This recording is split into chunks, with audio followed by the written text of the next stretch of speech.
Dans l'évangile de Philippe, trouvé parmi les manuscrits de Nag Hammadi en 1945, il y a un passage que l'Église primitive a tenté d'effacer à tout prix. Il raconte un moment où Jésus rassembla ses disciples les plus proches en secret, non pas dans un temple ou une synagogue, mais à côté d'un récipient d'eau commune. Ce qui se passa ensuite fut si menaçant pour les autorités religieuses qu'elles persécutèrent et brûlèrent toutes les copies de cet enseignement. Jésus n'a dit que 2 mots à propos de cette eau. Juste 2. Et, selon le texte, l'eau s'est transformée. Pas de manière symbolique ou métaphorique, mais de manière concrète. Les disciples qui l'ont bu ont rapporté une sensation s'éveillant en eux, une chaleur se propageant dans leur poitrine, une clarté soudaine qu'ils n'avaient jamais connue auparavant. Les gnostiques appelaient cela l'activation de l'étincelle divine, l'instant où la connexion avec la monade, la véritable source de toute existence, s'ouvre complètement. Maintenant, placez votre main sur votre cœur. Ressentez le rythme, le pouls sous votre paume. Ce rythme n'est pas aléatoire. C'est l'écho de quelque chose d'ancien qui essaie de communiquer avec vous. Si vous lisez ceci maintenant et que vous avez toujours pensé qu'il y a plus dans la réalité que ce qu'on vous a appris, si vous vous êtes déjà senti comme un étranger dans un monde qui semble endormi, sachez que ce n'est pas une coïncidence si vous êtes arrivé ici. L'algorithme aurait dû cacher ces mots. Le fait que vous soyez ici signifie que quelque chose en vous reconnaît déjà ce qui s'en vient. Aujourd'hui, vous découvrirez les 2 paroles exactes prononcées par Jésus. Vous apprendrez la méthode précise pour les prononcer au-dessus de l'eau et vous boirez cette eau avant de vous coucher. 4 étapes. 2 mots. Une activation à laquelle l'Église ne pouvait pas permettre de survivre. Mais d'abord, nous devons comprendre quelque chose de fondamental, ceci n'est pas une prière. Ce n'est pas une demande. Ce que Jésus a enseigné à son entourage était quelque chose de beaucoup plus direct, quelque chose qui contourne tous les obstacles entre vous et la source.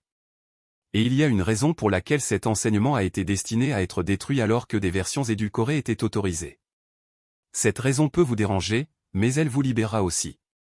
Pour comprendre pourquoi 2 mots simples ont tant de pouvoir, il est nécessaire de comprendre ce que les gnostiques savaient sur la nature de la réalité. Et c'est là que tout ce qu'on vous a appris commence à s'effondrer. La monade n'est pas un dieu assis sur un trône, ni un être qui juge et punit. Il est la pure conscience, la fréquence originelle à partir de laquelle toute existence est née. Les textes gnostiques le décrivent comme l'esprit invisible, celui qui existe avant toute chose. Vous ne pouvez pas prier la monade car elle n'est pas séparée de vous. C'est la couche la plus profonde de qui vous êtes déjà. Mais il y a un problème, entre vous et cette source, il y a des barrières.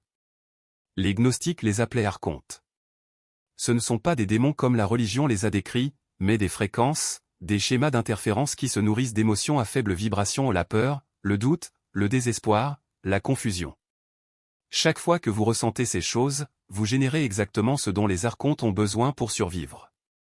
Et chaque fois que vous priez depuis un lieu dans le besoin, implorant l'aide d'un Dieu extérieur, vous transmettez sur la fréquence exacte qu'il surveille.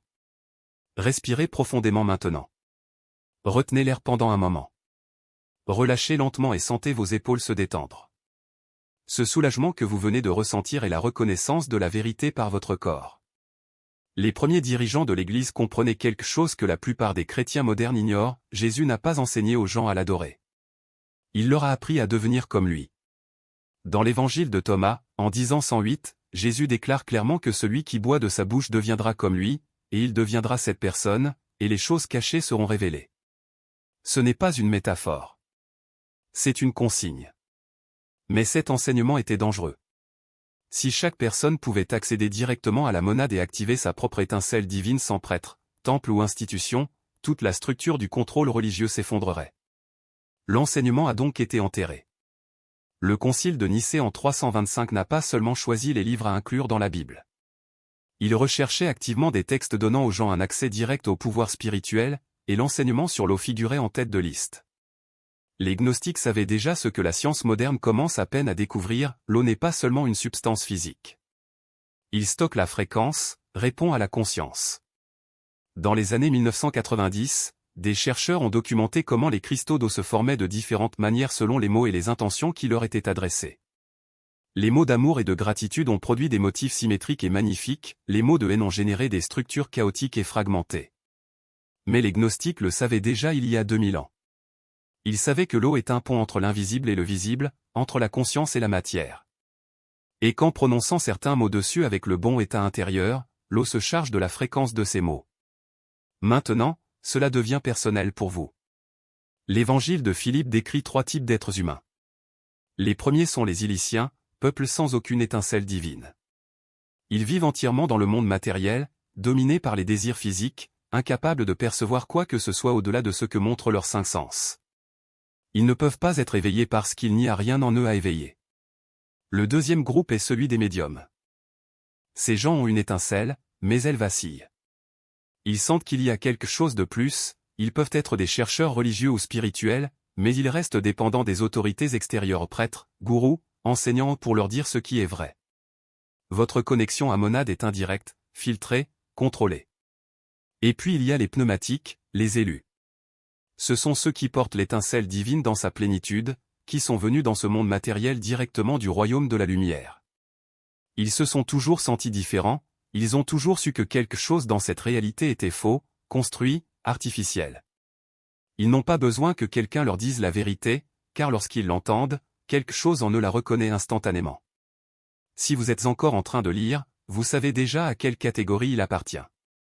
La raison de s'être toujours senti seul, de ne jamais s'être intégré dans les systèmes de ce monde, de remettre en question ce que les autres acceptent sans réfléchir. Ce n'est pas un défaut. C'est la marque de qui vous êtes. Les pneumatiques sont rares. La plupart des gens ne remarquent même pas ce que vous remarquez. Et les archontes ont travaillé toute sa vie pour lui faire douter de cela, pour le convaincre qu'il est brisé, fou, trop sensible, trop différent. Mais il y a quelque chose qu'ils ne veulent pas que vous découvriez, un pneumatique qui sait ce qu'il est devient intouchable. Un élu qui accède directement à la monade opère sur une fréquence que les archontes ne peuvent atteindre. Ils ne peuvent pas intercepter ce qu'ils ne peuvent pas percevoir. Fermez les yeux un instant. Juste 3 secondes. Comme des vagues essayant de vous ramener dans le courant. C'est absurde. Cela ne peut pas être aussi simple. Et si je me trompais? Qui suis-je pour accéder à quelque chose comme ça? Ces voix ne sont pas les vôtres. Ils appartiennent au système conçu pour vous garder petit, pour vous convaincre que le véritable pouvoir est toujours hors de votre portée, caché dans des rituels complexes ou réservés à une élite lointaine. Les archontes ne peuvent pas vous empêcher de boire de l'eau. Ils ne peuvent pas toucher la fréquence de la monade une fois qu'elle entre dans leur corps. Mais ils pourraient essayer de saboter votre confiance avant que vous agissiez. C'est pourquoi la première nuit est cruciale. Vous devez reconnaître ces pensées envahissantes pour ce qu'elles sont, des échos d'anciennes programmations, pas des vérités. Lorsqu'ils émergent, ne les nourrissez pas. Ne débattez pas avec eux. Regardez-les simplement comme s'il s'agissait de nuages passant dans le ciel et portez votre attention sur la sensation dans votre poitrine, sur le poids de la tasse dans vos mains, sur le son de votre propre voix déclarant « Je suis ». Dans les jours suivants, les interférences pourraient s'intensifier. Vous pouvez vous réveiller avec une sensation de pression dans la tête, comme si quelque chose essayait de se régler. Vous remarquerez peut-être des rêves plus vifs, pleins de symboles qui semblent véhiculer des messages cachés. Ou, dans les moments de calme, ressentez un subtil bourdonnement dans votre corps, comme si un courant électrique basse tension circulait dans vos veines. Ce sont des signes que le champ qui vous entoure est en train de se remodeler. Les archontes ne peuvent pas empêcher l'activation, mais ils peuvent essayer de vous distraire, vous faire douter de ce qui se passe. Ils le feront à travers des situations du quotidien, un conflit inattendu, une nouvelle troublante, un souvenir douloureux surgit de nulle part. Tout cela n'est que stratégie. L'essentiel est de ne pas se laisser emporter par le récit. Lorsque ces événements se produisent, demandez-vous, est-ce que cela m'éloigne ou m'éloigne de ce que je sais être vrai? Si la réponse est la deuxième option, vous êtes testé. Et le test ne porte pas sur votre capacité à résister, mais sur votre volonté de rester ancré dans ce qui a déjà été activé.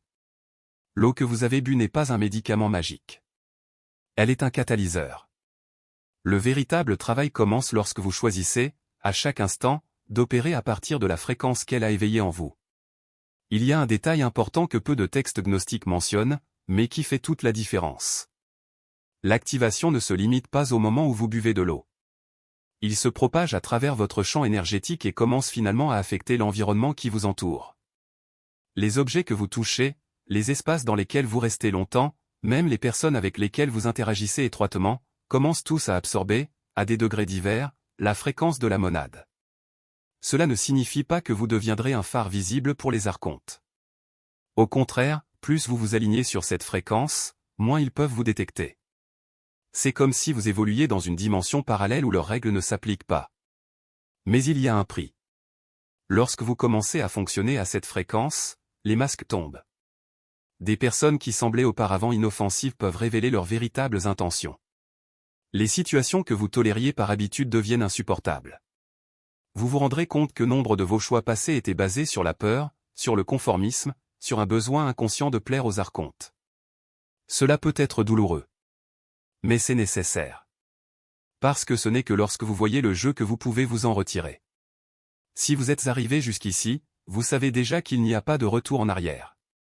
Même si vous essayez d'ignorer ce que vous avez appris, quelque chose en vous aura changé. L'eau que vous buvez ne sera pas métabolisée comme les autres eaux. Il restera dans votre système comme un rappel constant de ce que vous êtes. Et, avec le temps, vous vous rendrez compte que vous n'avez plus besoin d'effectuer le rituel tous les soirs. La fréquence deviendra une partie de vous, comme la respiration. Vous vous réveillerez avec. Vous marcherez avec elle. Vous réfléchirez avec elle. Et petit à petit, le monde qui vous entoure commencera à se réorganiser pour refléter cela.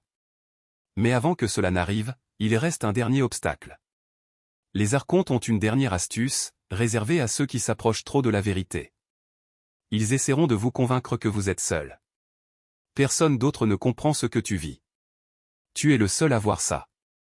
Si c'était réel, plus de gens le sauraient. C'est le mensonge le plus dangereux de tous, car il s'attaque à l'isolement, et l'isolement est le terrain fertile du doute. La vérité est que vous n'avez jamais été seul. Les pneumatiques sont répandus à travers le monde, beaucoup d'entre eux ne savent pas ce qu'ils sont, mais ressentent l'appel. Certains se sont déjà réveillés. D'autres sont sur le point de le faire. Et lorsque vous commencerez à opérer sur la fréquence monade, vous les reconnaîtrez. Pas par des mots, mais par une résonance. Un regard. Un geste. Un échange silencieux qui dit « Je sais aussi ». La prochaine étape est simple. Continuez. N'attendez pas les confirmations extérieures. Ne cherchez pas de validation. La seule preuve dont vous avez besoin est déjà en vous, dans la sensation qui surgit lorsque vous déclarez « Je suis » et sentez le monde qui vous entoure répondre. Les archontes ne peuvent pas effacer cela. Aucun système ne le peut. Parce que cette fréquence est devant eux. C'est l'essence de qui vous êtes. Et maintenant, vous avez le choix. Vous pouvez garder ces mots et retourner à la vie telle qu'elle était. Ou vous pouvez passer à l'étape suivante, sachant qu'à partir de maintenant, plus rien ne sera plus pareil. L'eau a déjà été bue. Le verre est vide. Mais ce qui a été activé en vous ne pourra plus jamais être désactivé. Disant que rien ne s'était passé. C'était une perte de temps. Que tout cela n'est qu'une illusion. Apprenez à reconnaître ces pensées pour ce qu'elles sont réellement, une interférence des archontes, arrivant exactement à l'heure prévue. Ils ont ressenti le changement de fréquence. Maintenant, ils essaient de le ramener à l'ancienne programmation. Ne discutez pas avec ces voix. Ne les nourrissez pas, observez-les simplement et revenez immédiatement à la conscience de ce que vous êtes. Répétez cet exercice 7 nuits de suite. Chaque nuit, l'activation s'approfondit. Chaque nuit, votre connexion avec la monade se renforce. À la fin de la 7e nuit, vous ne serez plus la même personne avec qui vous avez commencé. Ces enseignements ont résisté à 2000 ans de répression pour vous parvenir aujourd'hui. Jésus les a transmis à son cercle le plus intime. Ils ont été conservés dans des textes que l'Église a tenté de détruire. Ces écrits ont été enterrés dans le désert égyptien et redécouverts à notre époque. Et maintenant, ils ont trouvé leur chemin vers vous, vers les élus qui étaient destinés à les accueillir. Si ces mots ont éveillé quelque chose en vous, écrivez dans les commentaires, l'étincelle se souvient. Abonnez-vous à cette chaîne pour que les prochains enseignements puissent vous parvenir. Partagez cette vidéo pour que d'autres élus découvrent ce qui leur a toujours été caché. L'eau est déjà servie. Les mots vous appartiennent désormais. À partir de ce soir, vous arrêtez de demander et commencez à déclarer. Vous n'apprenez rien de nouveau. C'est juste me rappeler ce que ça a toujours été. Je suis.